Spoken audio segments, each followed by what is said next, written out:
ದಾವಣಗೆರೆಯಲ್ಲಿ ನಡೀತಿರ್ತಕ್ಕಂಥ ಉಪಚುನಾವಣೆ ಬಹಿರಂಗ ಸಭೆಯಲ್ಲಿ ಚಿಕ್ಕಬಳ್ಳಾಪುರ ಶಾಸಕರಾದಂಥ ಪ್ರದೀಪ್ ಈಶ್ವರ್ ಅವರು ಒಂದು ಅಸಂಬದ್ಧವಾದಂಥ ಅನ್ಪಾರ್ಲಿಮೆಂಟರ ಶಬ್ದವನ್ನು ಉಪಯೋಗಿಸಿ ಬಿ ಜೆ ಪಿಯವರ ಅಯೋಗ್ಯರು, ಮುಟ್ಟಾಳರು, ಅಲ್ಪಸಂಖ್ಯಾತರ ಹಿತಕಾಯಿ ಅಂತದ್ದು ಏಕೈಕ ಪಕ್ಷ ಅಂತ ಹೇಳಿದ್ರೆ ಕಾಂಗ್ರೆಸ್ ಪಕ್ಷ.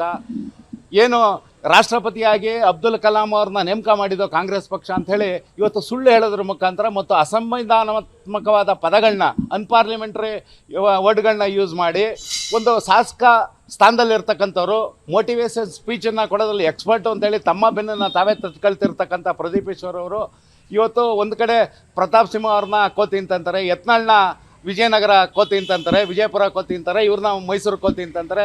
ಇವ್ರು ಏನು ಅಂತ ಅವರೇ ಹೇಳಬೇಕು. ಇವತ್ತು ಇಡೀ ಸದನದಲ್ಲಿ ಶಾಸಕರುಗಳಿಗೆ ಒಂದು ವ್ಯಾಕರಣದ ಪಾಠ ಮಾಡೋಂಥ ಸಿದ್ದರಾಮಯ್ಯನವರು ಬಹುವಚನ ಅಂದ್ರೇನು, ಏಕವಚನ ಅಂದ್ರೇನು, ಹರ್ಸೋಸ್ವರ ಅಂದ್ರೇನು, ದೀರ್ಘಸ್ವರ ಅಂದ್ರೇನು ಅಂತೇಳಿ ಸದನದಲ್ಲಿ ಪಾಠ ಮಾಡ್ತಾರೆ. ದಯವಿಟ್ಟು ಸಿದ್ದರಾಮಯ್ಯನವ್ರಿಗೆ ನಾವು ಮನವಿ ಮಾಡ್ತಾ ಇದ್ವಿ, ತತ್ಕ್ಷಣಕ್ಕೆ ನೀವು ಮೋಟಿವೇಶನ್ ಸ್ಪೀಚ್ ಕೊಡ್ತಿರ್ತಕ್ಕಂಥ ಪ್ರದೀಪ್ ಈಶ್ವರ್ ಅವ್ರಿಗೆ 1 ಗಂಟೆ ಪಾಠ ಮಾಡಿ ಸ್ವಾಮಿ.